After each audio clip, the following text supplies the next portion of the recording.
vamos a intentar algo que no se intenta muy frecuentemente, que es un diálogo entre las ideas científicas, particularmente las ideas de la mecánica cuántica, sus misterios, con la poesía, con la literatura, con el pensamiento, digamos, más ligado a las humanidades. Y voy a empezar de una vez, porque es un lujo tener a estas personas y las quiero escuchar, con bueno, el propio nombre, la luna está ahí cuando no la miramos, que de hecho es una frase de Albert Einstein, como seguramente lo vamos a mencionar después, y se refiere realmente a la realidad. ¿Qué es la realidad? Si la vemos o no la vemos hay algún cambio. Parece del mundo microscópico que sí, que cuando miramos pasan algunas cosas y si no miramos pasan otras, cosa que es profundamente misteriosa y ha dado lugar a muchísimas teorías. Tenemos a los poetas, los cuales nos hablarán, imagino mucho, tanto Pepe como Juan. Algunos de ellos extraordinariamente interesados en el tiempo, en la realidad, en el tiempo poético.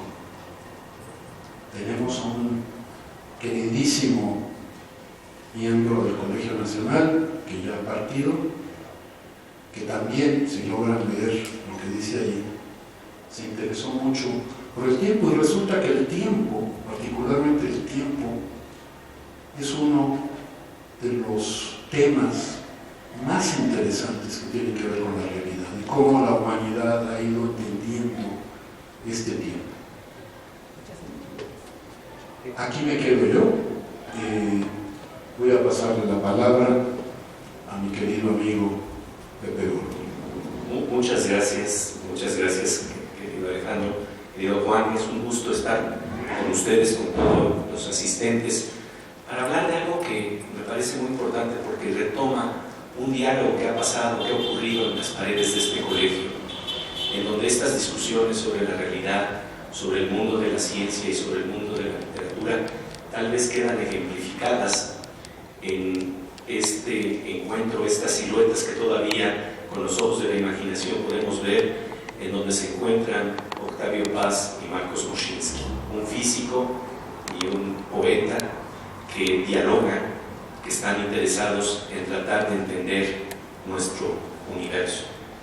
Y en este marco, lo que quiero plantear antes que nada es precisamente cuando hablamos de estas relaciones y diálogos entre literatura y ciencia, entre física cuántica y entre poesía, lo que queda claro es que cuando penetramos el mundo de la física, en esas regiones microscópicas, porque cuando estamos hablando de física cuántica no hay que asustarnos, hay nada más que pensar que estamos hablando de niveles microscópicos, de partículas subatómicas, en donde hay una serie de comportamientos que la verdad son sorprendentes. Realmente tienen la sustancia de un hermoso cuento, de una hermosa narrativa. De ahí que ya empieza a haber un diálogo interesante, porque pues no estamos hablando, en la física estamos hablando de mecánica cuántica y en la literatura estamos hablando de cuentos, y el punto intermedio es algo que es cuéntico, ¿no? que de alguna manera tiene que ver con esos dos mundos que se hablan, dialogan, se preguntan, porque empieza a haber un elemento de imaginación maravilloso que se expresa en esos niveles a contraposición del mundo clásico. Es que creo que así podríamos hablar el día de hoy. Hay un mundo clásico que tiene una forma de percibirse con una lógica que no es la misma lógica que opera en el mundo cuántico. Y entonces el día de hoy quiero hablar de algunas de estas propiedades y características, de estas ficciones que surgen del mundo de la ciencia. Y digo ficciones porque la ciencia es una narrativa del mundo. No estoy planteando que sea una mentira, no, es una narrativa. Y una ficción que es verdaderamente fascinante es para describir este mundo de las partículas subatómicas es una ficción matemática denominada función de onda. ¿De qué estamos hablando cuando estamos hablando de función de onda? Antes de ser observada, se plantea que una partícula puede estar prácticamente como una ola en todas partes.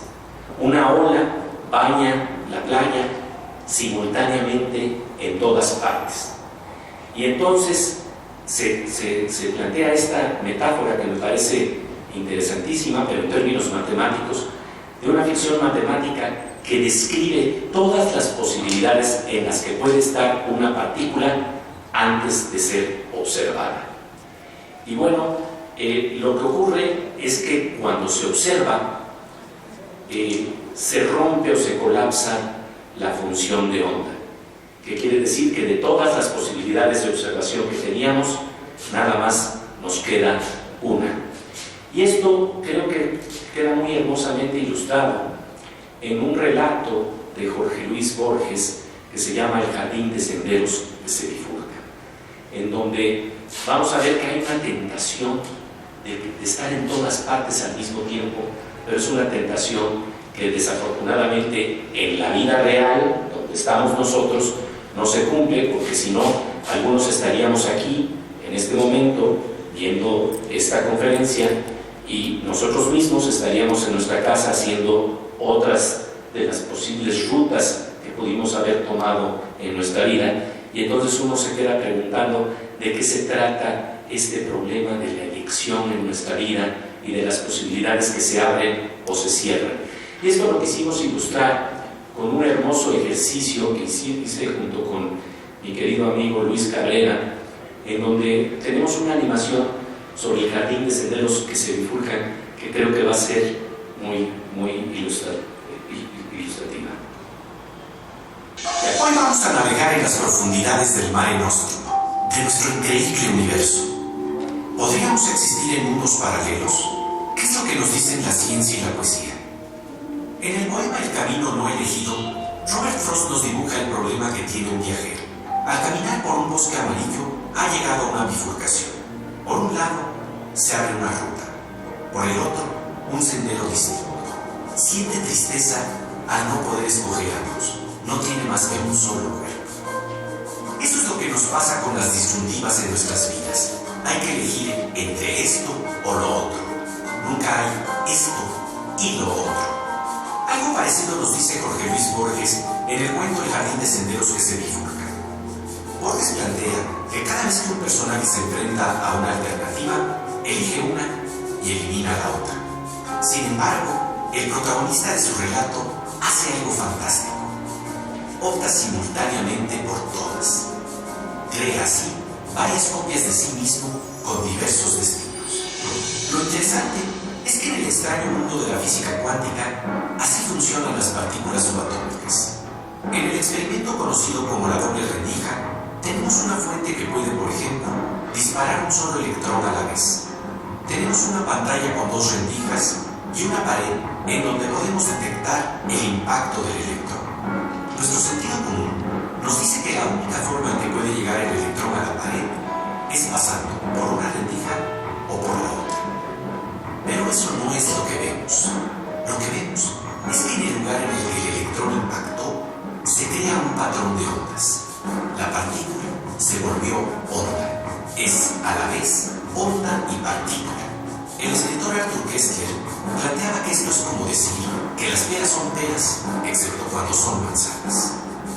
La única manera de explicar esto es aceptar que el electrón no pasa por una rendija o por la otra, sino que pasa por ambas simultáneamente.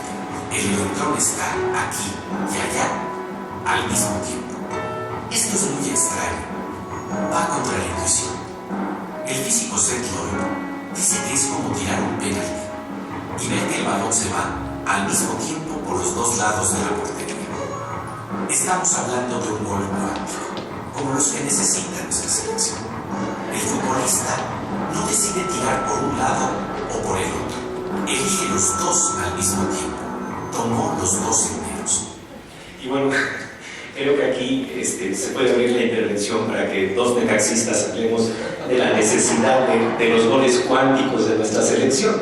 Creo que esto es un tema de verdad interesante, porque cuando se ponen estas metáforas que son tan sensoriales, de alguna manera podemos empezar a vislumbrar esto tan extraño que está pasando en el mundo de la física de partículas subatómicas. Entonces, no sé si en este momento alguien de ustedes quiere también de alguna manera empezar a pelotear estas ideas. Con todo gusto, Pepe, que muchas gracias a Alejandro Frank por la invitación, a todas, a todos por haber venido.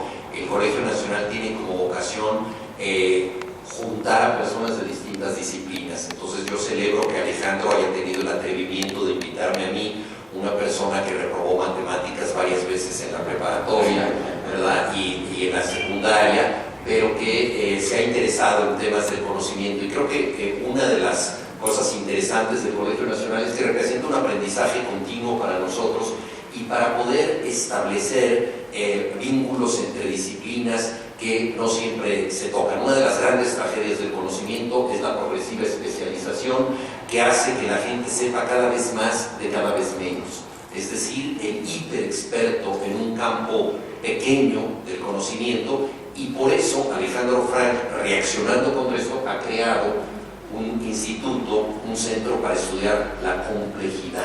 Es una manera, digamos, aristotélica de volver al todo hasta donde podemos captarlo hoy en día. Entonces, gracias Alejandro por la invitación, gracias Pepe por la provocación, y qué maravilla que hayas diseñado un gol para los necaxistas. Qué buena falta nos hacen, o para la selección nacional, que cada vez que hay eliminatorias en penaltis fracasamos.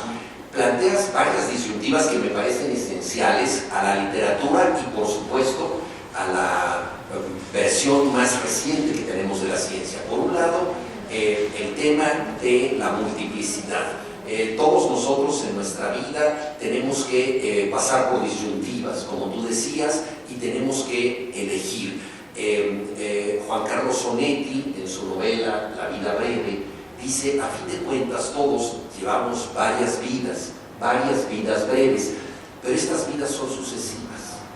Queremos ser de una manera, nos traicionamos, nos enmendamos, somos otras personas, ¿no? La novela de Dostoyevsky, Crimen y Castigo, es la historia de una persona que comete un delito y luego se recupera. Entonces llevamos distintas vidas, pero de manera sucesiva. Existe la simultaneidad de las vidas, es el tema que planteaba Pepe Gordon siguiendo a Borges. Yo creo que es uno de los grandes desafíos de la imaginación. ¿Podríamos nosotros llevar varias existencias o tomar elecciones que no necesariamente se excluyeran una a la otra? El monólogo más famoso de la literatura mundial es el de Hamlet, ¿no? De ser o no ser. Es una disyuntiva. ¿Qué nos acaba de decir Pepe con las partículas subatómicas de la física cuántica? Que se puede ser y no ser. Es decir, la disyuntiva no necesariamente se tiene que asumir, sino que puede haber una simultaneidad. Yo creo que uno de los caminos más interesantes para entender la ciencia es recuperar cierta imaginación literaria. Por eso me gustó tanto el título de esta conferencia que escogió Alejandro Frank, que proviene de Einstein, pero que tenía una mente muy poética, ¿no? Y que nos dice dónde está la luna cuando no la vemos, ¿no? Es decir, existe o no existe, hasta dónde es la percepción la que genera las cosas, o hasta dónde somos nosotros los que tenemos que entender que el mundo real está afuera. Podríamos decir que el camino de la ciencia más reciente ha sido un camino del paso de lo visible a lo invisible, de lo tangible a lo intangible. En el siglo XIX la ciencia se caracterizó justamente por tener un acercamiento material a las cosas, a tal grado que influyó mucho en las ciencias sociales, y cuando Marx habla del materialismo dialéctico, trata de prestigiar a las ciencias sociales con lo tangible, con lo que se puede ver. Y la ciencia más moderna nos lleva a lo intangible, y curiosamente al hacerlo nos está llevando también al origen de la cultura, que en todas las civilizaciones es un origen poético. es un origen mágico. Es decir, las explicaciones del mundo que tenemos en las más diversas civilizaciones en un principio son mágicas y suelen ser poéticas, son líricas y posteriormente religiosas y solo después son científicas. Pues bien, la ciencia contemporánea nos está llevando hoy en día a esta circunstancia en que nosotros nos damos cuenta de que el mundo material no necesariamente es lo que está determinando todo, y nos planteaba Pepe Gordon cómo de pronto la materia se puede transformar en energía, y la energía ya es intangible, y el mundo de la vibración de onda no se ve. Entonces, en el mundo electromagnético, en el mundo microscópico que determina el universo, las cosas no se ven. Y esto nos lleva a reflexiones que curiosamente empatan, por ejemplo, con la religión. Encontré, preparándome un poquito para esta charla, una frase en la Biblia que dice: lo que se ve se creó con lo que no se ve, que parece una definición de la energía, ¿no? Es decir, hay algo que se transforma de manera invisible en algo que existe pero que no podemos nosotros ver, y el budismo nos dice: lo material es vacío y el vacío es material. Buena parte del universo, lo sabemos por la mecánica cuántica, está hecha de vacío, ¿no? Entonces, y en el vacío se generan las partículas subatómicas. Entonces, me parece muy interesante que el campo más reciente de la física nos está llevando justamente a la dimensión de lo invisible que ha estado tratando de entender desde siempre la literatura. Pensemos en la dedicatoria del Principito de Saint-Exupéry, que dice: lo esencial es invisible para los ojos, ¿no? No podemos verlo.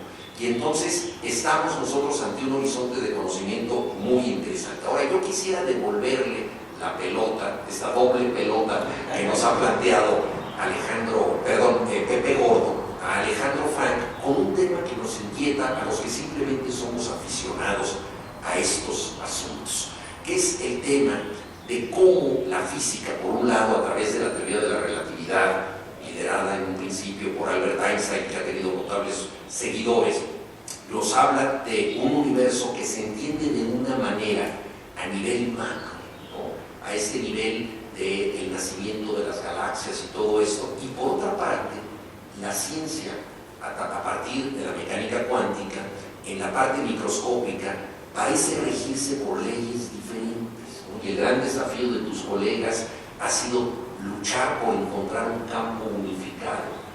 Existe ese campo unificado, pero quizá una pregunta más fuerte, siguiendo la provocación que ha hecho Pepe Gordon: ¿es necesario que exista un campo unificado, o podemos también en ciencia tener, como sugería Pepe, siguiendo a Borges, senderos que se bifurcan, donde se llevan distintas existencias? Juan, desde luego Pepe ha planteado cosas muy profundas, y quiero decir que no todos los físicos piensan igual. Ciertamente, como nos ha hecho ver Pepe y Juan en estas reflexiones maravillosas, estas metáforas, nos hacen entender que hay esta aparente dualidad entre lo macroscópico, es decir, lo de todos los días, hasta el universo en su conjunto, y el mundo de los átomos. Quiero contestar primero a la pregunta de Juan. Depende a quién le preguntes. Hay físicos que consideran que las leyes de la vida, de la existencia del universo, son cuánticas, que simplemente operan de esa manera diferente en lo macroscópico. En particular, yo y muchos otros creemos, no sé si muchos otros, que la mecánica cuántica se refiere al mundo microscópico y la mecánica de todos los días al mundo macroscópico. Yo no creo que sea necesario que estos se unan, aunque hay una frontera. ¿Cuál es esa frontera? Es un tema filosófico importantísimo. Yo voy a mostrarles una posibilidad de comprensión de este asunto. Ciertamente es un verdadero gusto poder escuchar a mis colegas. Y como yo voy a ser el menos poético de los tres por razones más o menos naturales, quiero devolverle la triple pelota que es ahora a mi querido Pepe Gordon. Claro que sí, muchas gracias.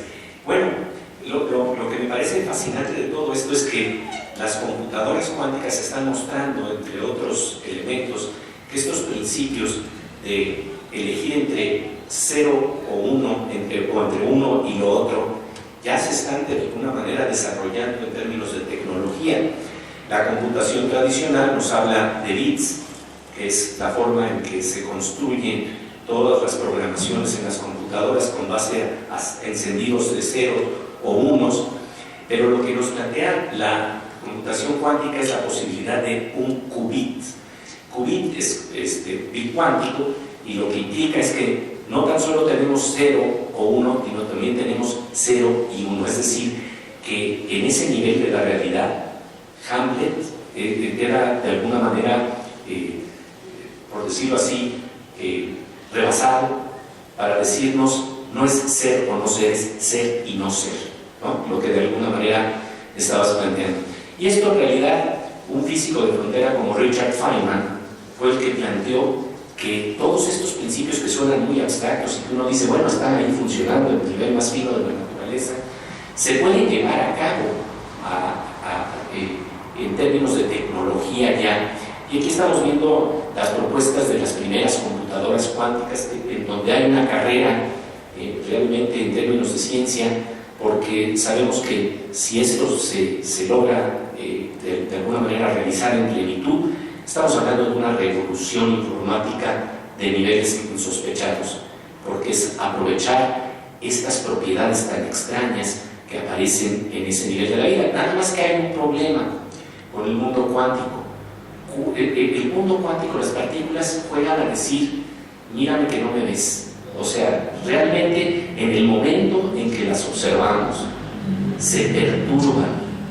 Y esto nos habla de algo muy interesante, porque fíjense que vamos a plantear cómo estas posibilidades también incluso ya se están remitiendo a ejercicios de biología.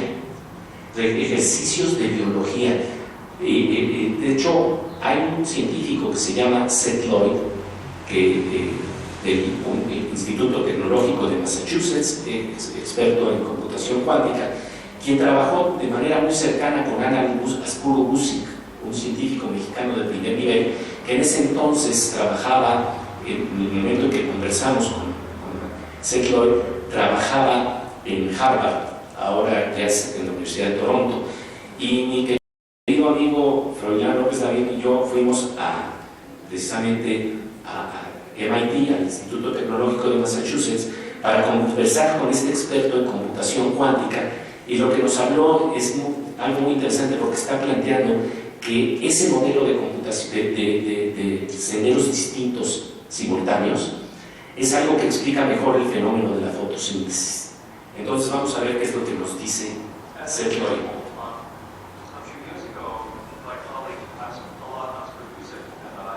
From Mexico, by the way. Yes. Professor at Harvard, professor of chemistry at Harvard. He and I constructed a theory about photosynthesis. And the ordinary story of photosynthesis, the old story was the following, that light, a particle of light, a photon comes into the sun. It hits a green leaf. It's absorbed by a chlorophyll molecule. It creates an exciton, a particle of energy. And this exciton walks in some kind of classical fashion through a photocomplex. Until it gets to the reaction center where it can be turned into chemical energy. But the problem with this classical story is it didn't fit the data.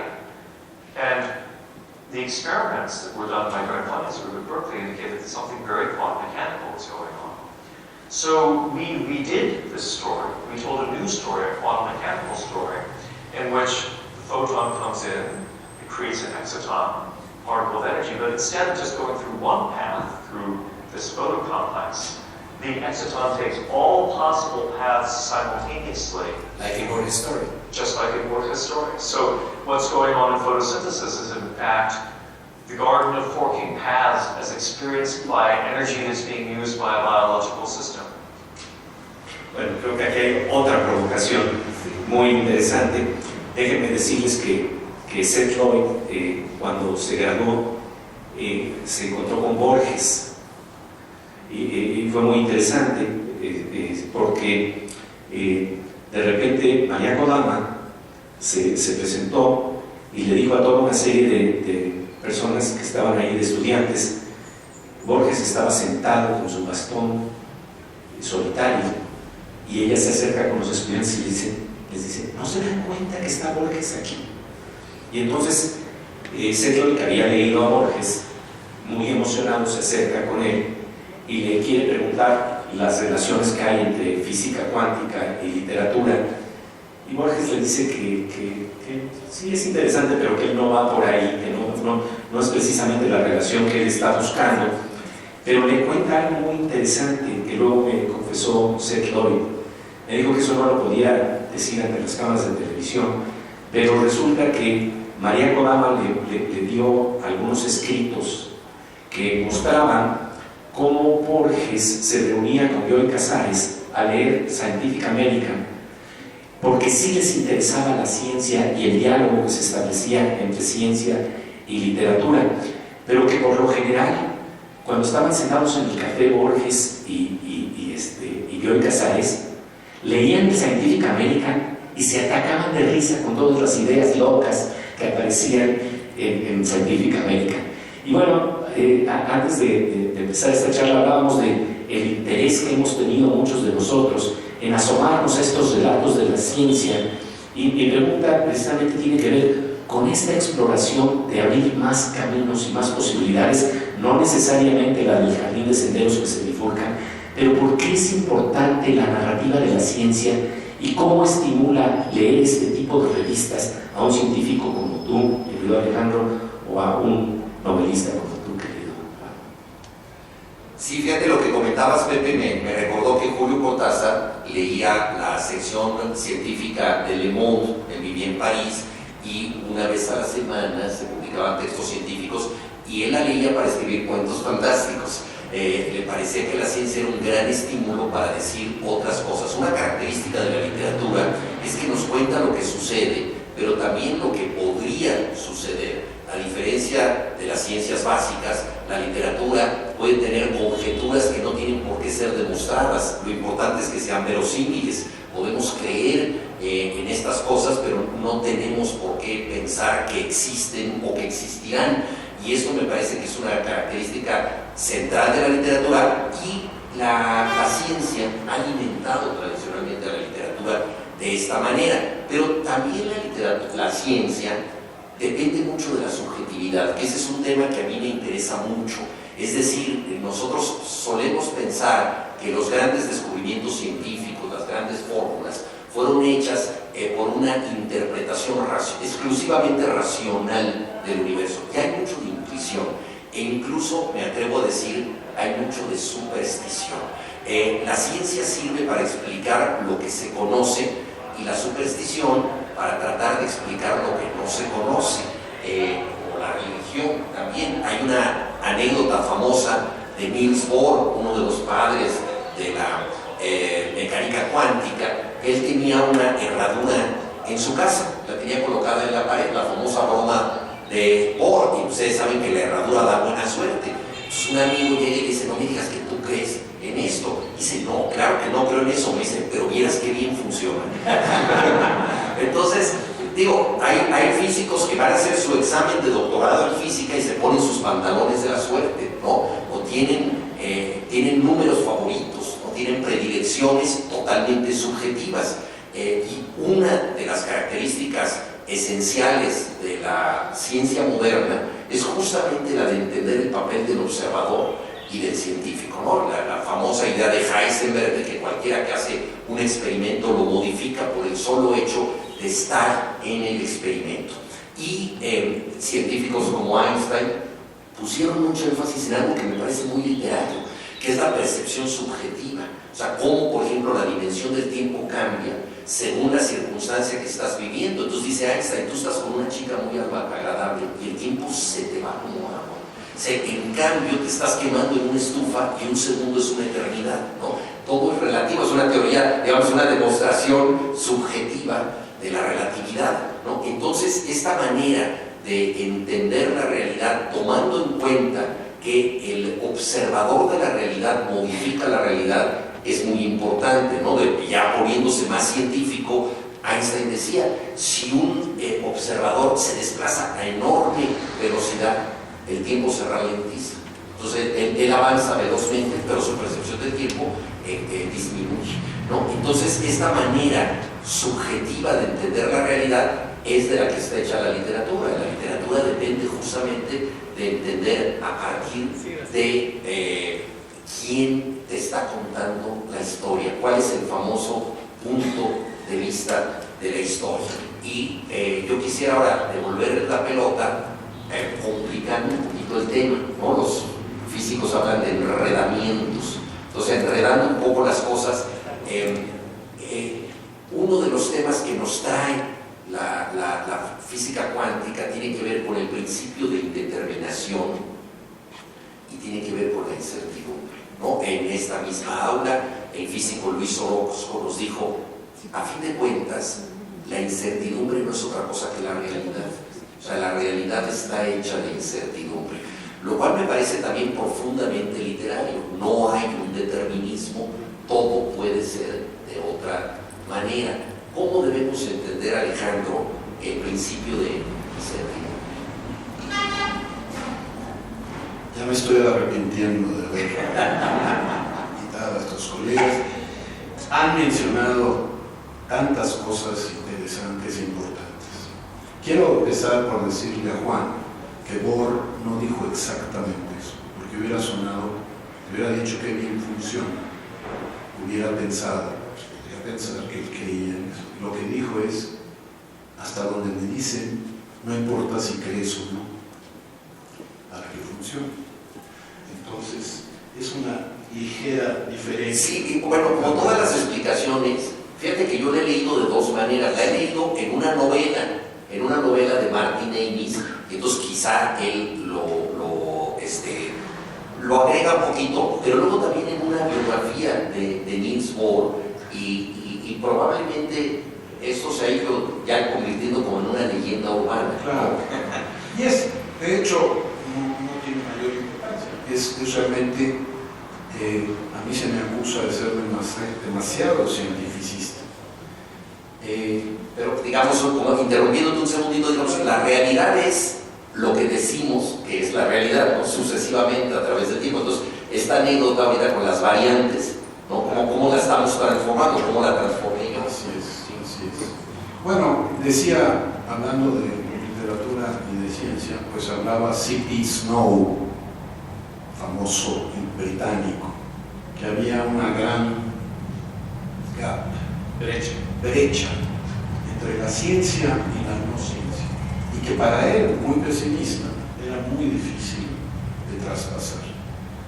Yo no lo creo, pero también me parece que es muy importante que los científicos, yo no soy duro, en realidad soy bastante blandito, pero así le dicen a la física y a las matemáticas, las ciencias duras, o las ciencias naturales también. Quiero decir que hablando de lo racional y de la intuición, que también mencionó Juan, y no es que esté evadiendo a Heisenberg, pero tal vez lo haga.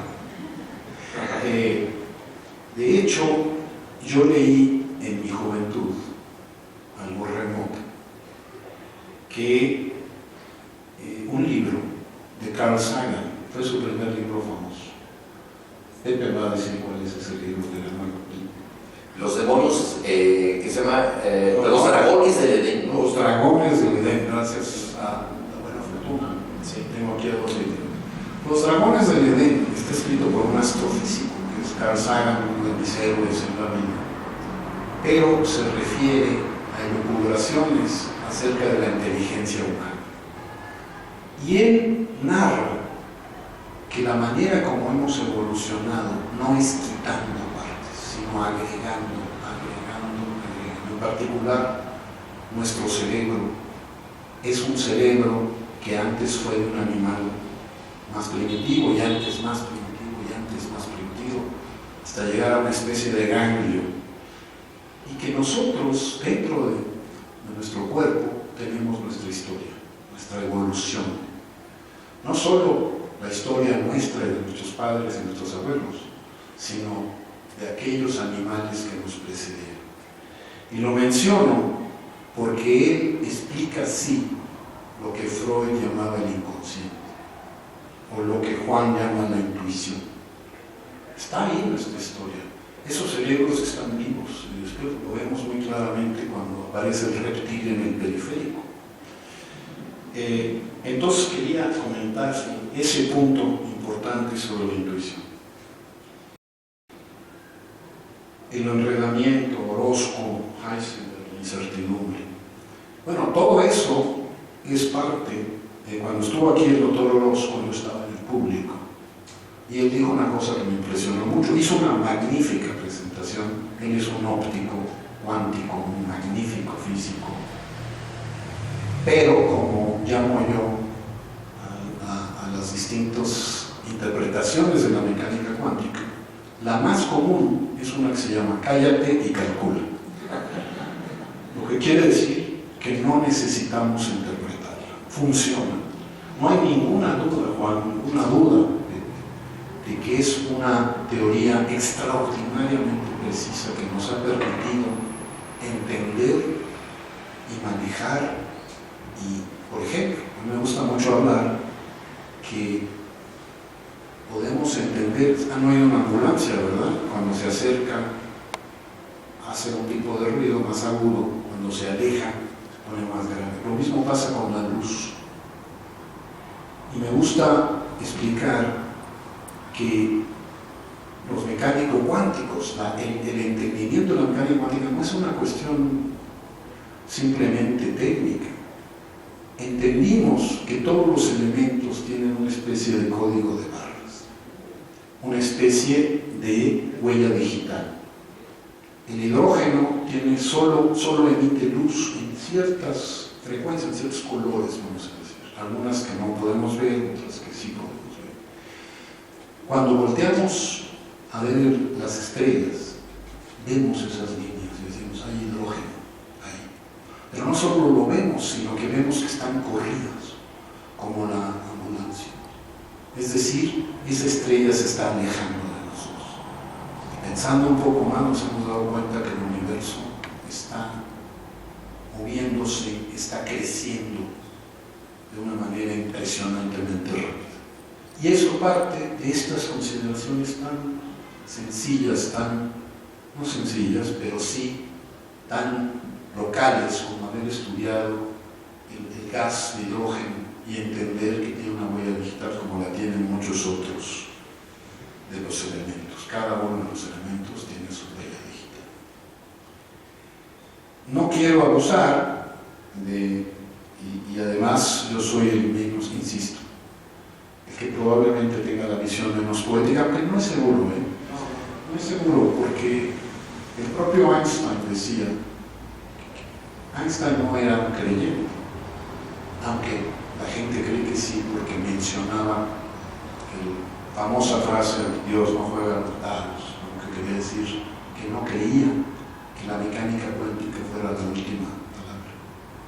Pero él creía que la maravilla de la naturaleza, del universo, de sus leyes, de que pudiéramos comprenderlo, es lo suficientemente fascinante, que no era necesario, que podíamos competir con la literatura más profunda. Y yo siento eso. Alguno lo puedo expresar también como mis colegas. Y le paso la cuádruple pelota a mi amigo. Esto es muy interesante porque este asombro ante el universo es compartido, por ejemplo, por Elías Canetti, al plantearnos que solo por los colores ya valdría la pena vivir eternamente. Es decir, estamos ante los datos del mundo que nos invitan a cuestionarnos qué es lo que está pasando ahí, qué es la realidad, porque creo que vamos a tener que llegar a este tema central de si la luna está ahí cuando no la miramos. Y para ello quisiera avanzar con algo que tiene que ver precisamente con esto que se denomina el colapso de la función de onda. Cuando empezamos a hablar de este tema, hablamos de que hay una función de onda que describe todas las posibilidades en las que puede estar una partícula mientras no es observada. Pero fíjense bien lo que está pasando en esta ilustración. Mientras no está observando la figura de arriba, la realidad tiene un comportamiento ondulatorio, es decir, está la ola. Y cuando observamos, colapsa la ola y nada más vemos una o dos posibilidades. La gran pregunta es, ¿qué le pasó a las otras? ¿Nunca existieron? Esa es una pregunta verdaderamente importante. Y hay una interpretación, que es la interpretación de los diversos mundos de la mecánica cuántica, de Wheeler y Graham, que plantea que sí sigue existiendo, pero digamos de alguna manera en una suerte de universos paralelos. Pero sin meternos en el problema de universos paralelos, simplemente planteamos este problema de la simultaneidad, de que la naturaleza puede funcionar como un coro, con varias voces, como una ola, como en el estadio, en donde de repente estamos viendo la ola, y bueno, a veces esa ola se colapsa con el gol del enemigo, pero realmente lo que estamos pudiendo plantear es que ahí está esa ola que funciona como un coro. Y dice precisamente Seth Lloyd que para hacer computación cuántica, él tiene que ser como una especie de masajista de átomos, para que los átomos estén jugando con esas extrañas características que se mueven justamente en estos mundos con estas propiedades. Y bueno, esto nos lleva a varios problemas epistemológicos, problemas de conocimiento, problemas que a veces se tratan de evadir, porque pues, por supuesto una de las formas más fáciles de decir es pues cállate y calcula, si funciona no te preguntes por qué. Pero me parece muy interesante que uno de los directores de comunicación precisamente del Instituto Tecnológico de Massachusetts escribió un libro que se llama ¿Cómo los hippies salvaron a la física? Y la teoría que él plantea precisamente es que hubo un tiempo en donde los físicos, y sobre todo los físicos del calibre de Niels Bohr, de Einstein, de Schrödinger, de Heisenberg, querían descubrir las implicaciones epistemológicas que estaban detrás de sus ideas. Pero luego viene la Segunda Guerra Mundial, y en la Segunda Guerra Mundial el problema que viene es que todo se tiene que concentrar en una ciencia que es pragmática para crear armamento. Y entonces viene la famosa frase, cállate y calcula, no me importan tus interpretaciones, si funciona esto es lo que me importa.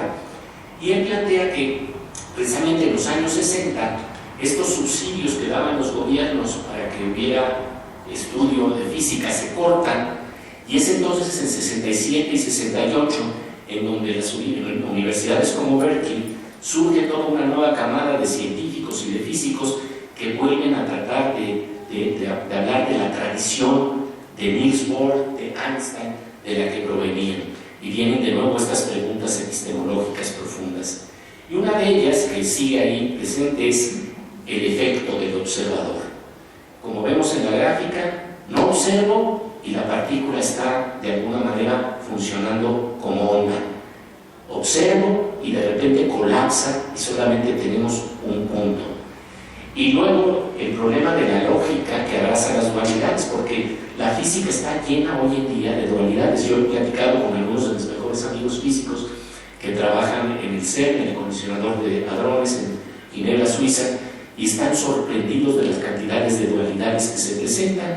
Una de ellas es la de dualidad onda-partícula, otra de estas es precisamente algo muy sencillo, pero que a veces no nos damos cuenta.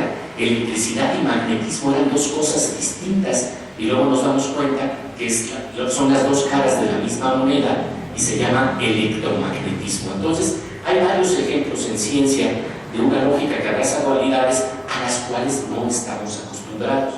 Curiosamente, el mundo de la poesía sí está acostumbrado al mundo de la paradoja, sí está en la posibilidad de tratar de abrazar los contrarios. De hecho, Walt Whitman, por ejemplo, decía, me contradigo, qué bien, me contradigo, soy tan vasto que contengo multitudes. Entonces estamos hablando de otras posibilidades.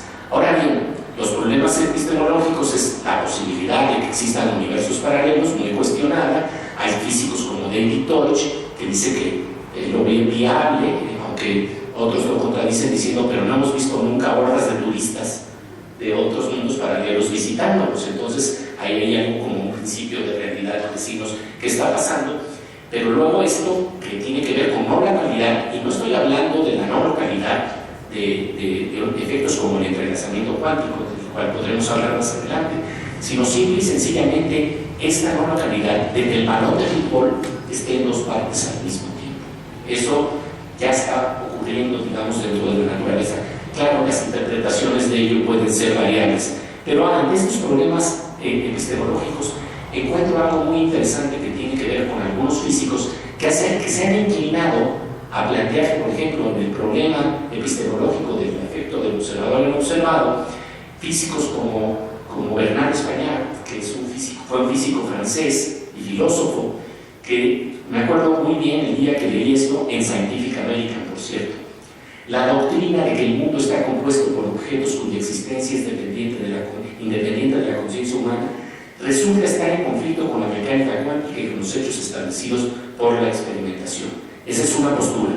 Otra postura, la de Werner Heisenberg. Las leyes de la naturaleza que formulamos matemáticamente ya no se ocupan de las partículas mismas, sino de nuestro conocimiento de las partículas elementales, porque como bien lo estaba planteando Juan, se nos ha hecho un mundo invisible, la materia se nos ha desmaterializado.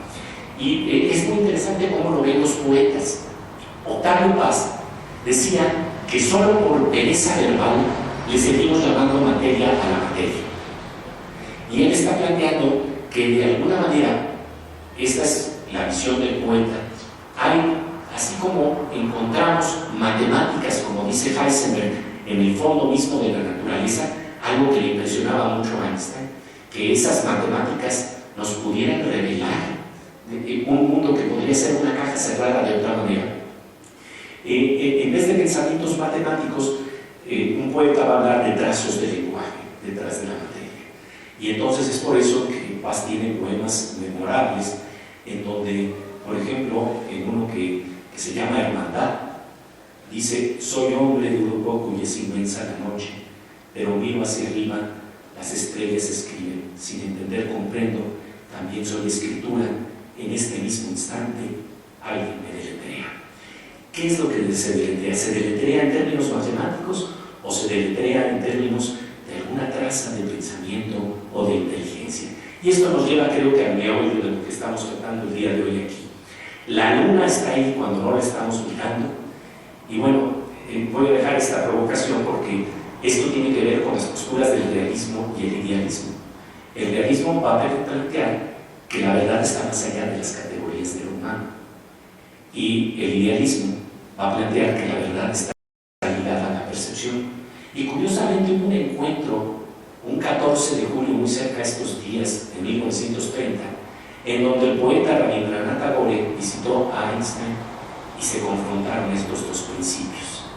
Estos dos principios que yo diría son de alguna manera como una especie de test de Rorschach de dónde están nuestras creencias más profundas en torno a la realidad. Dejo esta provocación para que...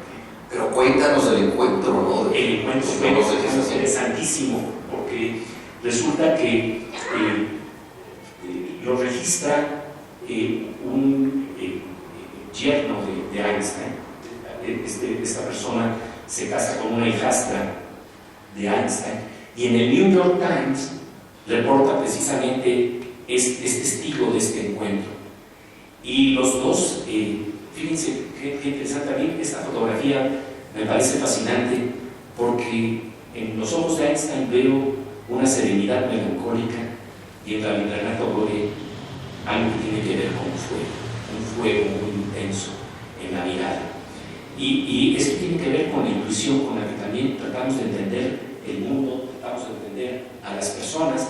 Esto lo digo con un paréntesis, pero hoy que se ha hablado de la intuición, me parece que es completamente cierto que la intuición es la base de la ciencia, en ese sentido. El punto de partida desde donde voy a tratar de hacer una investigación tiene que ver con una una forma de entender el mundo que después requiere métodos distintos. La intuición, cuando tiene el camino literario, va a tener una metodología que tiene que ver con la subjetividad y que tiene que ver con una serie de reglas que son propias de la literatura y de la subjetividad. La ciencia va a tener también sus reglas y una metodología que es distinta a la metodología que tiene la literatura y la poesía, pero tiene que ver con intuiciones. Esta intuición de Einstein, de pensar algo que va contra la intuición, porque hoy que estamos hablando de cosas que chocan a la realidad, también tiene que ver con el problema de lo que entendemos como realidad en términos de las limitaciones de nuestra percepción y del sistema nervioso humano, porque ahí también hay un límite muy importante que tenemos que saltar. Y entonces esta idea de hacer equivalencia entre energía y materia verdaderamente no es intuitiva. Esta idea de que la fuerza de la gravedad son ondulaciones como las que vemos en las pinturas de Van Gogh, en La noche estrellada, y que en este momento, en esta sala, todos estamos en una especie de oleada que no la comprendemos y la podemos ver bien porque solo se expresa a niveles macroscópicos para que sea visible esta forma de ver de Van Gogh. Bueno, esto nos habla precisamente de la necesidad de ir más allá de los límites de la percepción, que muchas veces son contraintuitivos. Y esto creo que es muy importante porque así como algunas de las lógicas de la física cuántica nos pueden causar erisipela, realmente también la lógica de Einstein de saltarse lo que dicen los sentidos podría ser algo que reta por completo nuestra imaginación. Entonces lo que estoy diciendo es, a ver, cuidado, porque de lo que estamos hablando es que en los desarrollos distintos de la ciencia vamos teniendo también varios estadios con los que podemos luego comprobar o no comprobar estas intuiciones interesantes que luego se vuelven ciencia, que se vuelven experimentos y que nos hacen ver un mundo completamente distinto al que imaginábamos. Por ejemplo, nada más para plantear este tema, cuando estamos hablando del mundo que nos rodea, hay un autor que se llama Ed Yong, premio Pulitzer, que tiene un libro que se llama reciente, que se llama Un mundo inmenso, en donde habla de la percepción de los animales. Y es muy importante porque la reflexión que hace es que la luz es radiación electromagnética, el sonido solo ondas de presión, los olores solo pequeñas moléculas. ¿Cómo le hacemos para transformar toda esta realidad? No es obvio que podamos detectar eso, convertirlo en señales eléctricas y derivar de ellas el espectáculo de un amanecer, el sonido de una voz o el olor a pan. Entonces estoy tratando de plantear algo que es muy interesante. Yo no estoy diciendo que la realidad de afuera no existe. No puedo de manera coherente plantear que la luna no está ahí porque no la veo. Pero lo que me parece cierto es que esa luna va a ser distinta dependiendo de quién la observa.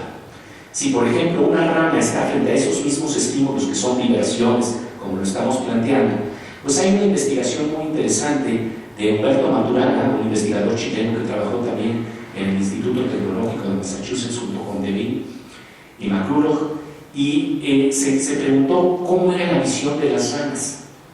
Y lo interesante es que descubrió que de toda la realidad tan compleja y tan amplia que nosotros tenemos al ver nuestro mundo, las ranas solo ven lo que les sirve para atrapar la mosca. Ahí lo tenemos muy claramente. La rana nada más va a estar de alguna manera ajustándose evolutivamente hacia aquello que le permite ver sus sentidos. Y esto me plantea el problema de que somos una especie de radio para captar ciertas estaciones. Y nosotros captamos muy hermosamente la estación de la luna, en donde la luna aparece como nosotros la vemos, pero no aparece necesariamente así ante todos los observadores. Dejo esta provocación.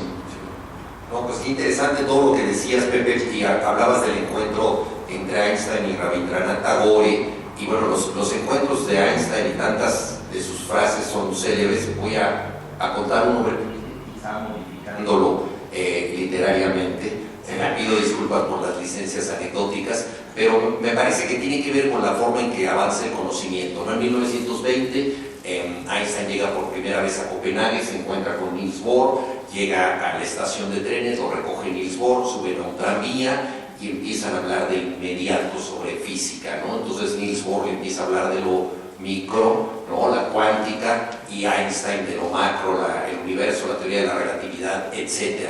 Y se apasionan, siguen hablando durante tanto tiempo que el tranvía da una vuelta completa y no se bajan y siguen hablando.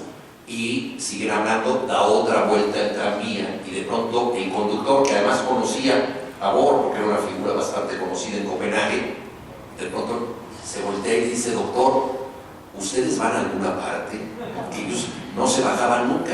Entonces ya, interrumpidos por el chofer, se bajan en la parada que tenían, ¿no? Y yo me pregunto qué hubiera pasado si el chofer no los hubiera interrumpido y hubieran dado más vueltas en ese tranvía. Tal vez habría una teoría del campo unificado, no lo sabemos, ¿no? Esas circunstancias increíbles. Y cuando les pregunta a dónde van, yo creo que iban al lugar más fabuloso del planeta, que es el entendimiento del universo. Esa era la meta que ellos tenían, pero claro, el conductor no tenía por qué saberlo. Mencionabas, Pepe, el tema de la materia, como dice Octavio Paz, no solo por pereza nos referimos a la materia como si la conociéramos, ¿no? Y me hiciste recordar a Vladimir Nabokov, que decía que la palabra realidad siempre se debe escribir entre comillas, porque nadie sabe exactamente qué es la realidad pura y dura. Y Alejandro Frank, que es un científico eminente, por ejemplo, ahora que nos estaba hablando, hablaba con metáforas, ¿no? Decía: yo no soy poeta, pero nos decía las huellas digitales del universo. Nos está dando una metáfora para que entendamos, para que podamos comprender, ¿no? El código de barras, ¿no? Utilizaste estas expresiones. Entonces necesitamos muchas veces de la poesía, de la metáfora, para entender esa realidad siempre cambiante y esa realidad siempre desafiante. Y hace unos momentos yo había hablado de que inevitablemente los científicos no solamente se dedican al conocimiento racional en todas sus etapas, sino que requieren de ciertas intuiciones, ¿no? Y algunas son famosísimas, la manzana de Newton, ¿no? Entonces que pum, le despierta la idea de la teoría de la gravedad. Probablemente no ocurrió así, pero es bonito pensar que la manzana lo estimula de ese modo. Y me da mucho gusto que Pepe haya introducido el tema de lo contraintuitivo, porque una de las grandes valentías del conocimiento científico es tener una intuición y luego derrotar la propia intuición, o sea, aceptar que el mundo es diferente a lo que pensábamos y que el conocimiento muchas veces tiene que ser contraintuitivo. Con Pepe tuve una vez una plática muy interesante sobre Johannes Kepler, porque yo había escrito una obra de teatro en donde él aparece, La desobediencia de Marte, y hablábamos de cómo Kepler, que era una persona religiosa, tenía la cabeza astronómica más impresionante de su tiempo, en 1600, cuando se encuentra con Tycho Brahe, que Tycho Brahe es un científico experimental, tiene las tablas de medición más precisas de la época, pero no sabe cómo interpretarlas. Y el otro es un científico teórico, y ese que puede darle coherencia a eso. Pero él, siendo un hombre religioso, decía: las órbitas de los planetas tienen que ser circulares, porque la forma geométrica perfecta es el círculo. Decía: Dios no puede trazar otro circuito que no sea circular. Y entonces ahí lo contraintuitivo en Kepler es aceptar dolorosamente que las órbitas de los planetas tienen que ver con una forma geométrica que le parecía espantosa, que es la elipse, ¿no? Y de pronto él dice: Dios mío, Dios traza elipses, pero ¿cómo cometió esta aberración? ¿No? Porque no deja de creer en Dios, ¿no? Pero entiende contraintuitivamente que las órbitas de los planetas no tienen que ver con lo que él pensaba. Y esto nos lleva a otro tema que ya Alejandro puso en la mesa y que también aludió a él, Pepe, que me parece absolutamente fundamental y que yo creo que es el tema más complejo del conocimiento. ¿Por qué podemos entender la naturaleza? O sea, ¿por qué es cognoscible el universo?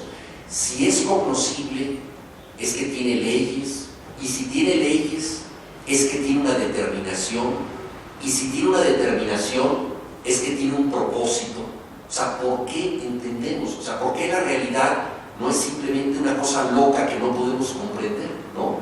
Entonces, esa es yo creo que una de las grandes preguntas que, bueno, llevó a esa formulación de Einstein de Dios no juega a los dados para oponerse exclusivamente a la mecánica cuántica, pero yo creo que es uno de los grandes, de las grandes interrogantes, y yo creo que eso es lo que motiva a la ciencia. Ahora, ¿cómo saltar ante lo que no conoces? Una de las categorías científicas que a mí más me interesan es la de los experimentos imaginarios, que eso es profundamente literario, Alejandro, ¿no? Es decir, tú no puedes aislar un guión, pero entonces imaginas cómo se comportaría, ¿no? Cuando tú no puedes en el laboratorio hacer esas cosas. En alemán, Gedankenexperiment. Ahí está, Gedankenexperiment, ¿no? Entonces es algo que ocurre en la mente, como la literatura. O sea, la literatura muchas veces prefigura cosas que todavía no han ocurrido. Pensemos en las novelas de Julio Verne, que anticiparon tecnologías por venir, ¿no? Hay un título maravilloso de H.G. Wells, La forma de las cosas que vendrán, ¿no? Es decir, ¿qué nos va a aguardar en el porvenir? Y esto me parece que es profundamente literario en la ciencia, es decir, experimentar lo que no se puede probar todavía, que habrá de probarse en el futuro.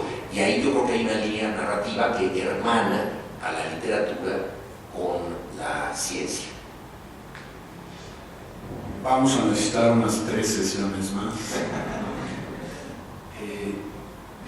Mis invitados de hoy me encanta todo lo que están, la manera como lo están planteando, y esto es un experimento.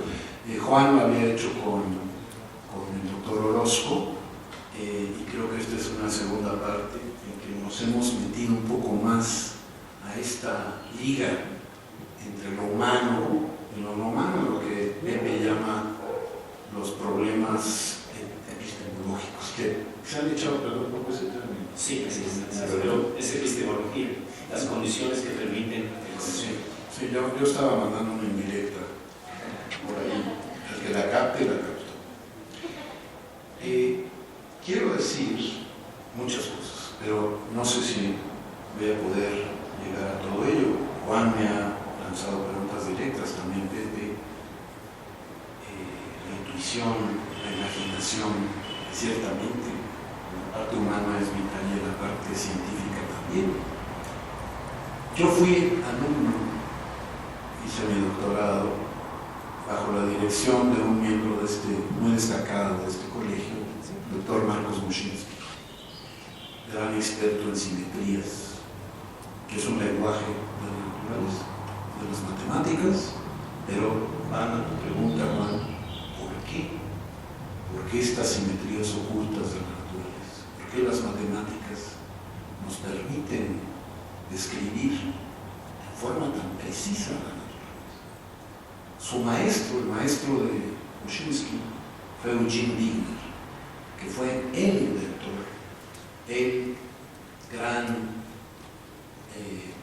descubridor de cómo las matemáticas y la teoría de grupos, así se llama la de la simetría, tienen tanto que ver con lo que nos rodea, con la vida y con las leyes de la naturaleza. Tan es así que algunos físicos piensan que han desplazado a las ideas fundamentales como la energía, el momento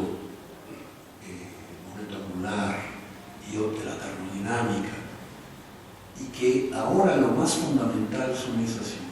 Los números cuánticos, que obviamente tienen que ver con la mecánica cuántica, provienen de simetrías que no acabamos de entender de estas partículas microscópicas. Wigner decía que la gran pregunta era precisamente la que se hizo Juan.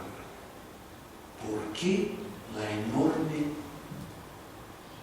digamos, facilidad de las matemáticas para describir el universo? Esa fue una de sus grandes preguntas. Quería aclarar cuando íbamos en una sola pelota doble, acerca de la planta que mencionó y su plática con Seth. Quiero decir que efectivamente hay efectos cuánticos, pero también los hay en cada uno de sus celulares, en cada una de sus computadoras, sus laptops, en toda la química, en todo lo que tenemos que nos rodea. Pero eso no quiere decir que una planta sea cuántica. No, nunca lo estamos planteando. No estoy acusando a Pepe de ninguna barbaridad.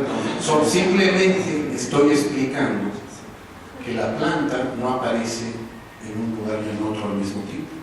La planta en sí no es un objeto cuántico. Pero está hecho.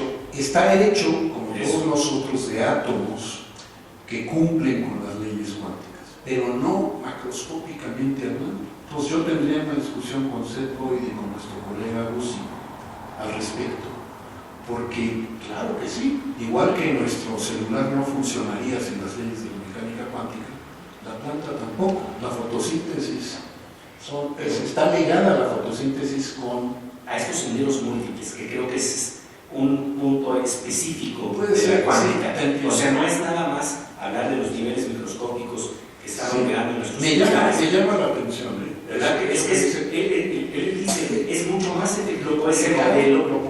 Dice que sí, que lo publicó un grupo. Yo soy un escéptico profesional y me llama la atención porque la mecánica cuántica, este enredamiento del que habla Pepe, sucede generalmente a 0 grados absolutos. O sea, a una fracción de un grado es donde funciona la mecánica cuántica. Este entrelazamiento fantasmal de las partículas funciona a esas temperaturas. Por eso me llama la atención que en una planta que está... Esos son los superconductores los que funcionan así. Los superconductores funcionan también cercanos al 0. Esto se empieza a poner más interesante. Las tierras raras. Las tierras raras, exacto, exacto. Y la búsqueda de elementos o cerámicas que puedan funcionar a temperaturas. Sí, pero no solo ahí. Las computadoras cuánticas tienen que funcionar a 0 grados. Los efectos cuánticos, para poderlos observar, los tenemos que hacer a temperaturas muy bajas. Yo soy físico nuclear de origen, ya me volví complejólogo, pero todavía me acuerdo de esas cosas y no estoy acusando a Pepe de ningún error ni mala interpretación, solo estoy tratando de hacer la diferencia entre lo que es un objeto cuántico y los fenómenos que tienen que ver con la mecánica cuántica que ocurren en su interior, como por ejemplo en esta máquina para tomar fotografías. En mi caso es casi para eso, me he tomado varias fotografías. Quiero decir otras cosas.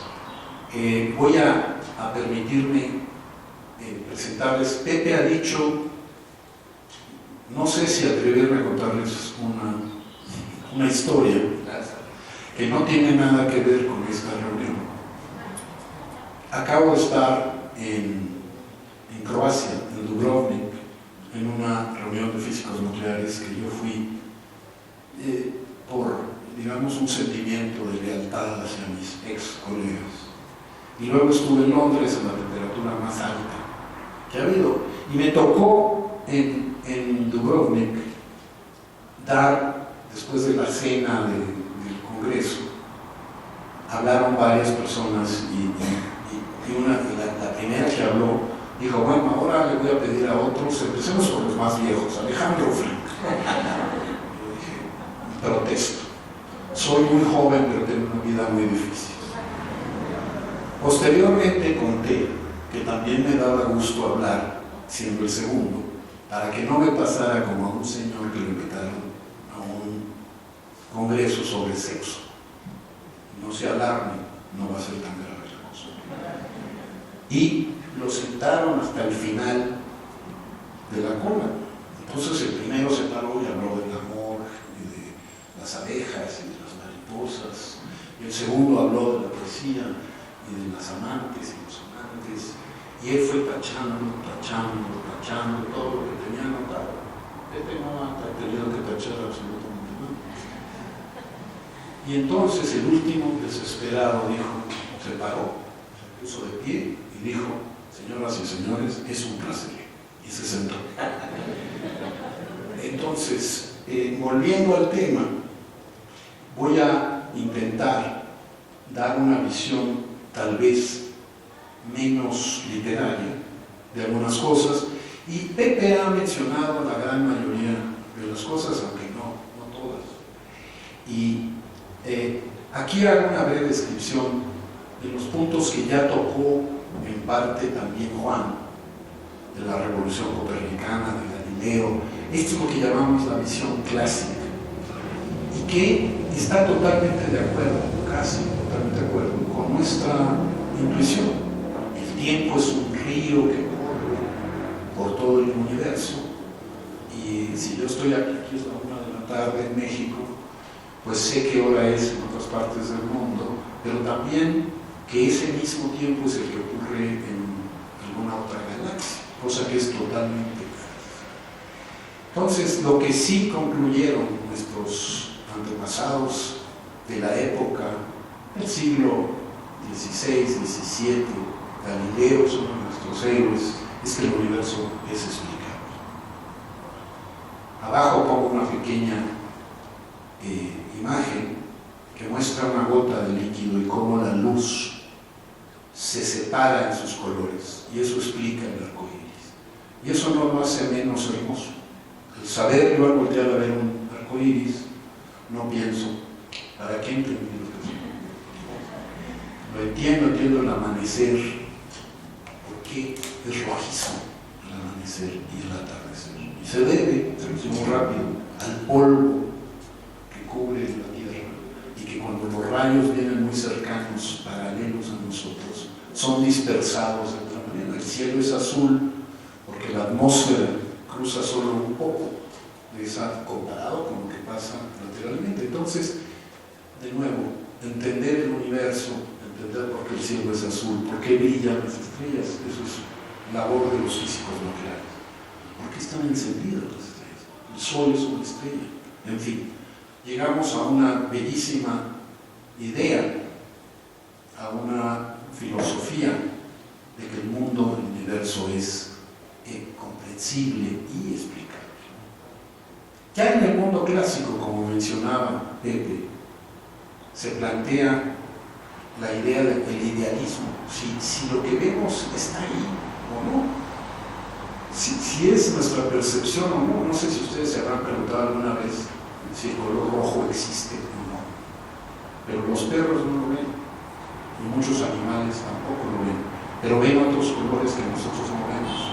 Se explicó Pepe, vemos una franja, los humanos, una cierta franja, otras franjas de esta realidad. Sin embargo, según yo lo entiendo, no necesariamente había dudas tan serias de esta existencia, precisamente por esta imagen, por esta construcción de que el mundo es explicable.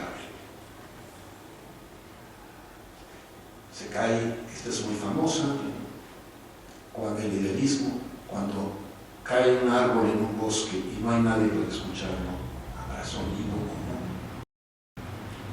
Pero insisto, desde el punto de vista de la mecánica clásica, del entendimiento que teníamos hasta antes de Einstein, vamos a decir, no había una razón de peso para pensar que no.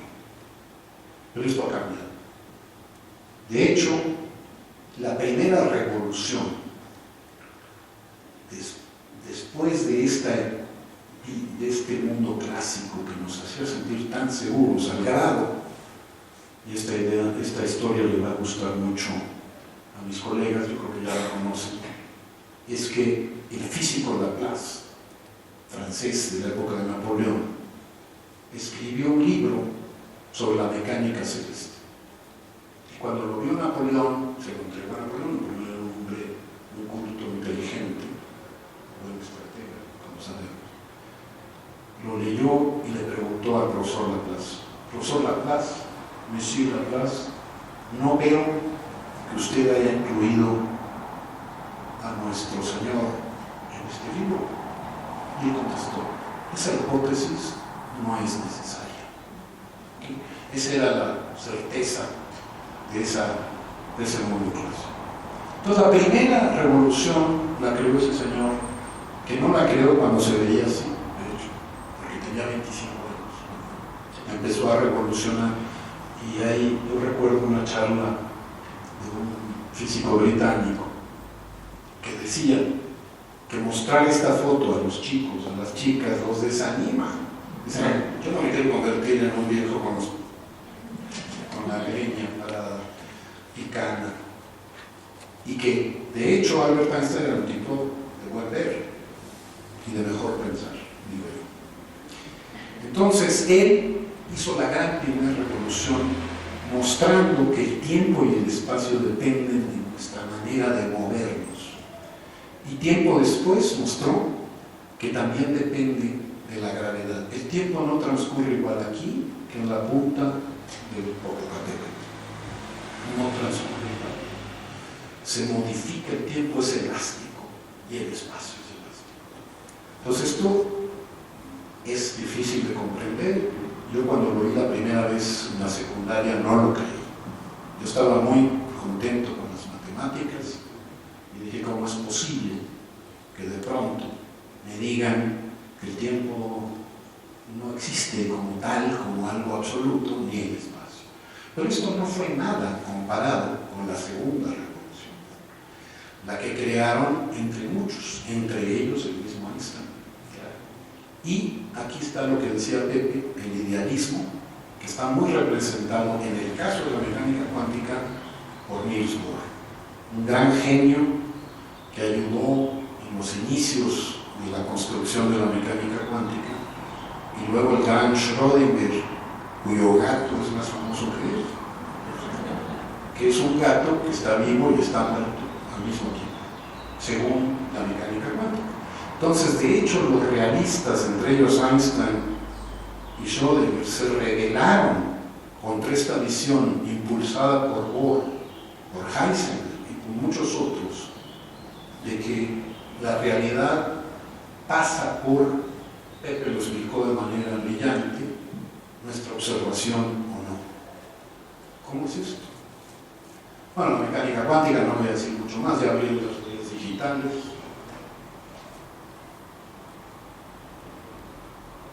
Ya lo dije, aquí viene el primer gran drama, la luz. La luz había sido materia de discusión por muchos años. Newton creía que eran partículas, Young y otros creyeron siempre que eran ondas y lo probaron. De hecho, los experimentos hechos en esos años, en 1600, 1700, 1800, comprobaron sin lugar a dudas que la luz es una onda.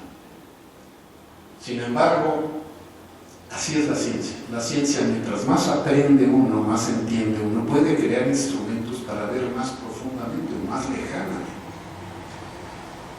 Y se empezaron a encontrar contradicciones. No podían explicar algunos fenómenos. Uno de ellos lo explicó Einstein, mostrando que la luz se comporta como partícula. Pues ni hablar, no sabemos, no entendemos. A veces parece comportarse como ondas. Esto lo explicó Pepe. Incluso, esto traten de visualizar. Una cosa es mandar un chorro de partículas, por ejemplo de electrones o de luz, que se difracte. Ven lo que está pasando en el 1, 2, 3, 4. Es la interferencia, el fenómeno de la interferencia de dos rendijas. Es como si hiciéramos en una alberca dos pequeñas, digamos, pasos, y ustedes ven que el agua o se suma o se resta. Y eso es lo que vemos. Y decimos, bueno, se porta como onda. Pero cuando mandamos uno por uno de los electrones, Pepe lo explicó, pasa algo terrible. Si no medimos por dónde pasó la partícula, vean ustedes, vemos el patrón de interferencia, que es el que está abajo y es el que se está formando en la imagen móvil que tengo ahí. Pero cuando medimos por dónde pasó, ¡pum!, se rompe esto y se ven dos rendijas nada más. A ver, Si no veo, lo que decía Pepe, si no veo pasa una cosa y si sí veo pasa otra. Entonces parecería que los idealistas tienen razón. No hay nada exterior independiente de nosotros. Aquí hay algunas preguntas como esta. Atención, prepárense para comportarse como onda. Las partículas. La dualidad de la partícula. ¿Qué onda? Hoy tengo buena onda, ¿no? Se ve en el espejo la partícula y ven la onda, no entendemos nada. Pero entonces esta es una figura que me encanta. Ven ustedes un cilindro, si lo iluminamos desde el lado, vemos un cuadrado en la pared. Si lo iluminamos desde el otro lado, vemos un círculo. Y no es ninguna de las dos. ¿Será que las partículas y la luz son algo así? Pero resulta que depende de cómo medimos, como aquí. Aquí depende de qué lado proyecto. Si proyecto del lado derecho o proyecto del lado izquierdo, veo otra cosa. Entonces, esto se fue profundizando, no voy a tardar mucho más, se fue profundizando con estas ideas de que si son ondas, si son partículas al mismo tiempo, y ya había otros problemitas que me preguntó Juan, el principio de Heisenberg, que es que no podemos determinar en una partícula simultáneamente y con precisión dónde está y a qué velocidad se mueve. Eso se llama el principio de incertidumbre de Heisenberg, lo que ocurre naturalmente en una onda, si lo piensan, ¿no? Hay algo que se llama una onda colectiva, como un solitón, donde podemos medir su velocidad mejor mientras más la hacemos pequeña, pero mientras más se alarga ya no sabemos, conocemos su frecuencia, pero no conocemos su posición. Entonces aquí empiezan todos estos roles, la superposición y el entrelazamiento. Existen las partículas microscópicas en este estado shakespeariano. Deseo no ser la idea que Pepe nos enfatizó mucho del colapso. ¿Qué quiere decir que colapsa? Pues parecería que las partículas son ondas mientras no las medimos y son partículas cuando sí las medimos. Y bueno, esto ha creado un caos enorme. Einstein decía, aunque lo decía en inglés, creo que lo decía en alemán, decía: yo creo seriamente que la mecánica cuántica, no creo en ella seriamente, es que se borra un pedacito, porque no puedo creer que dependa la física de que la observemos o no la observemos. Y él puso muchos ejemplos, entre ellos que cuando hay una cosa maravillosa que se llama una cámara de niebla, que no es otra cosa que tener mucho vapor dentro de una caja y podemos ver pasar partículas. Entonces tienen trayectoria, y si tienen trayectoria, entonces no son esta onda que nos hablaba de aquí, que son ondas o son partículas. Él presentó muchas de estas cuestiones, pero además escribió un artículo importantísimo conocido como EPR, Einstein, Podolsky y Rosen, en el que matemáticamente decía: es ridículo, porque si la mecánica cuántica es correcta, entonces el mundo está conectado instantáneamente, todo con todo. El teorema de Einstein, estoy muy enojado en esta situación. Decía que era acción fantasmagórica a distancia. Sí, la spooky action at a distance, o una acción fantasmal a distancia. El realismo einsteiniano. Sin embargo, nadie dice que la mecánica cuántica sea incorrecta. Eso es lo que les quiero dejar, esa idea. Nadie dice que sea incorrecta, es correctísima. Pero la interpretación de ella, cuando la llevamos al mundo macroscópico, lleva a paradojas que Pepe nos explicó. En las partículas, mientras no medimos, está en los dos. está en un mundo fantasmagórico en que no sabe uno si es onda o es partícula, y solo cuando uno mide. Entonces a Schrödinger se le ocurrió, aunque él fue uno de los padres de la mecánica cuántica, a él se le ocurrió de crear este experimento pensado, el Danken Experiment, en el que un gato, mientras no sepamos, está encerrado en una caja, hay veneno ahí que solo se va a soltar por casualidad, digamos, al azar. Y mientras no medimos y vemos la caja, según la mecánica cuántica, si la aplicamos directamente a un gato, entonces el gato está vivo y muerto al mismo tiempo. Él lo hizo para burlarse, pero se volvió casi el símbolo de la mecánica cuántica. Y ahí está Feynman, ahí está Einstein y Bohr, en esto que nos narraba tan bonito. Ellos dos discutían, no se ponían de acuerdo, se respetaban muchísimo. Yo debo decir y confieso mi absoluta preferencia por Einstein. Y no es una cuestión simplemente de que me gusta más este artista que otro, sino que creo mucho más cercamente de lo que él piensa. Bueno, hay fenómenos hoy en día que si ustedes los leen van a creer que están dormidos, que han formado alguna cosa, en que aparentemente lo que sucede después afecta a lo que sucedió antes. Esto es un hecho, se llama retrocausalidad. Estos fenómenos solo se ven en el mundo microscópico. Esta es una de mis favoritas. Se busca el gato de Schrödinger, vivo y muerto. Vivo y muerto. El gatito de arriba dice, eso no, más bien el científico está en la caja, le dice, algo está mal. Me habían dicho que el gato era el que iba a estar adentro. Y a la derecha dice que tenemos buenas y malas noticias. Pues, humor cuántico. Sí, humor cuántico. Entonces, voy a parar por aquí para dejar a mis colegas que opinen sobre todas estas cosas. Solo voy a enfatizar que a partir de esta enorme paradoja surgen múltiples teorías, sobre todo la de Bohr y sus seguidores. Bohr tenía una influencia enorme que le llaman, él vivía en Copenhague, y lo siguen claramente otros, y se oponen a ella Schrödinger, Bohm, Einstein y otros.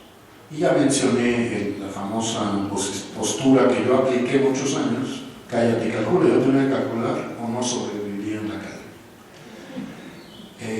La interpretación idealista no existe en la realidad exterior, solo esta interacción entre nosotros. Yo le llamo el realismo mágico también, aunque el más conectado con esa idea es Deepak Chopra. Si se les ha ocurrido o tienen un libro, úsenlo en una fogata. Y el último que voy a mencionar, el que Pepe mencionó de los múltiples universos. Debido a este colapso de la función nonal, ¿dónde se fueron todos los demás? Se le ocurrió a Evelyn, a De Witt, a Deutsch y a otros pensar que a lo mejor el universo se parte, se bifurca constantemente. En este momento están ustedes aquí, pero están en otros universos, en otras partes, no pudieron llegar. Se acabó la gasolina. Pepe no quiso venir. Todas estas cosas. Juan aceptó venir, qué maravilla. Muchas gracias, Juan. Que le llaman este principio para tratar de explicar alguna cosa muy difícil de explicar. Según yo, inventan otra, que me parece total y absolutamente difícil, mucho más difícil. No voy a mencionar ya el principio antrópico, sino que voy a quedarme con esta, que es la posición realista. Einstein fue el que se volteó con Bohr y dijo: ¿de verdad crees que solo si observamos las cosas existen? Ya no es que se volvió partícula, sino que existen. Entonces se volteó y dijo: está la luna ahí cuando no la estamos mirando. Ahí lo dejo. Pues yo creo que ya casi para terminar, yo simplemente quisiera recordar unas maneras que ha tenido la literatura de entender los enigmas que nos da la ciencia. Hoy en día un reloj atómico parece que se atrasa un segundo en la edad del universo. Es decir, así de preciso puede ser un reloj atómico, ¿no? Y yo pienso que la literatura nos recuerda que lo más valioso del ser humano es ese segundo. Es decir, el segundo en que estamos atrasados respecto al conocimiento, ese segundo en lo que todavía no podemos alcanzar algo, ¿no? Wisława Szymborska, la premio Nobel polaca, al recibir esta distinción, hablaba de la importancia que para la poesía, es decir, no sé, pero imagino.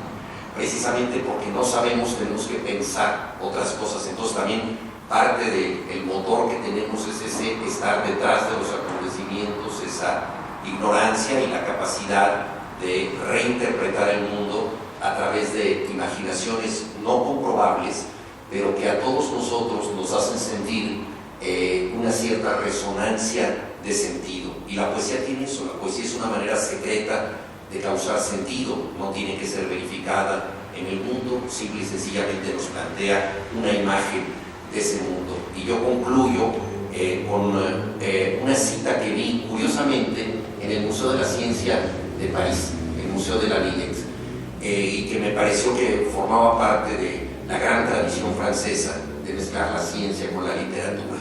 Entonces había un mural enorme con una frase del poeta Paul Eluard que dice: el mundo es azul como una naranja. Yo creo que es algo que a todos nos cautiva, porque sabemos que es falso. Se basa en dos certezas más o menos científicas, ¿no? Si vemos la Tierra vista desde la Luna, sabemos que es azul, es el planeta azul. Vista a cierta distancia parece redonda, aunque no lo sea totalmente. Entonces estas dos certezas las combina y nos dice: el mundo es azul como una naranja. Esa es, para mí, la verdad de la poesía. Y esa es la grandeza que tiene el ser humano, que tiene que reconocer también que al no poder explicarlo todo, al estar en este segundo atrasado respecto a la medición del universo, puede imaginarlo y entenderlo de otra manera. Yo creo que para responder a la pregunta que nos convocó de si la luna está ahí cuando no la miramos, creo que de alguna manera lo que también se ha planteado es que sí está ahí la luna, pero depende quién la decodifica. Y quiero plantear algo que me parece importante en este contexto. Cuando hablamos ahora de las hermosas fotografías que tenemos de las galaxias que nos está arrojando el telescopio James Webb, es fascinante saber que estamos viendo lo que ocurrió hace 13.000 millones de años. ¿Por qué? Porque de alguna suerte ver el cielo es ver el pasado. Cuando vemos la luz del sol, vemos lo que pasó hace 8 minutos. Cuando vemos las estrellas más lejanas, ya nuestros telescopios han llegado prácticamente, no a las orillas del Big Bang, pero en las cercanías, porque se plantea que el Big Bang sucedió hace 13.800 millones de años, un jueves por la tarde, decía Leon Leder, el premio Nobel de Física. Pero lo que me parece fascinante entonces es que estamos llegando a algo que es verdaderamente remoto, a donde nunca creíamos que nuestros ojos iban a llegar gracias a los instrumentos de la ciencia. Y lo que me queda claro es que esas galaxias existen, pero no saben que existen, sino se dejan mirar por nosotros. Y esto tiene que ver con una recursividad que me parece hermosa en la investigación científica y en el conocimiento. No es que la realidad no exista afuera, no es que la realidad de esas estrellas no exista, pero se pueden reconocer gracias al instrumento de los seres humanos o otros observadores posibles de la naturaleza, desde los gatos que la van a observar de una manera distinta hasta las ranas que la van a ver de otra manera. Pero lo cierto es que hay un acuerdo interesante entre mundos internos y mundos externos, y que, como decía George White, quien ganó el premio Nobel de Fisiología y Medicina, decía que los físicos, aquellos que se dedican como Alejandro al estudio de esta ciencia, son el instrumento que tienen los átomos para que los átomos se puedan conocerse a sí mismos. Entonces, estamos hablando de que yo lo que voy a dejar como una pregunta es tal vez otra extraña dualidad. Así como nos hemos asomado a la paradoja de onda o partícula, lo que creo que también podríamos plantear es que tal vez el mundo interno y el mundo externo podrían ser dos caras de la misma realidad que se decodifican de acuerdo al instrumento de observación y al observador. Y este es un misterio porque, como decía Yuval Harari, hemos pensado que el ser humano es igual a Homero Simpson, que Homo sapiens es igual a Homero Simpson, pero tenemos también miradas y visiones de poetas que nos invitan a través de la literatura tal vez a asomarnos a una región de experiencia. Y esto digo porque es fascinante. Está claro que en el mundo de partículas subatómicas las reglas y leyes que se juegan ahí se estudian a través de esas reglas, de esos juegos y esas leyes. Pero en el mundo macroscópico, cuando la mirada va más allá de la mediocridad, y estamos hablando de los poetas, y estamos hablando de William Blake. ¿Qué nos está diciendo William Blake cuando nos plantea que si limpiáramos las puertas de la percepción, veríamos la realidad como es, infinita? Me queda claro que también hay un problema de lo que Henry Markram, un notable neurocientífico que estuvo presente aquí en el Colegio Nacional, llamaba tal vez uno de los grandes retos que tendremos en el futuro, que tendríamos que hablar de física perceptual, es decir, que el misterio del funcionamiento del cerebro y de la decodificación de la realidad no pasa nada más por los cerebros comunes y corrientes que decodifican la realidad. Es muy interesante asomarse a los testimonios de los poetas y de los escritores, más allá de que pensemos que sean ficciones.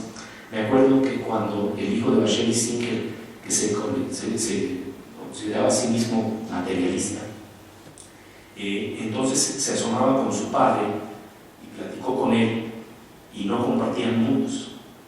Y entonces le decía: papá, ¿verdad que cuando tú hablas de esas historias de lo invisible son inventos para atraer lectores? Y claro que lo que pasa es que creo que lo que a veces no entendemos también es la capacidad de mirada que puede tener la literatura. Hasta dónde puede llegar la literatura en su mirada. Y termino entonces con un poema de Octavio Paz, un fragmento de un poema que aparece en Piedra del Sol, en donde justamente habla de esa posibilidad de ver la vida entrelazada.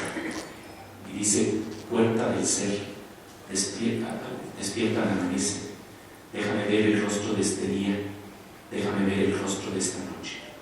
Todo se comunica y transfigura, arco de sangre, puente de latidos, llévame al otro lado de esta noche. A donde yo soy tú, somos nosotros, al reino de pronombres enlazados. Puerta del ser, abre tu ser, despierta, aprende a ser también, labra tu cara, trabaja tus facciones, ten un rostro, para mirar tu rostro y que me mire, para mirar la vida hasta la muerte. Rostro de mar, de pan de roca y fuente, manantial que disuelve nuestros rostros, en el rostro sin nombre, el ser sin rostro, indecible presencia de presencias. Bravo, bravo.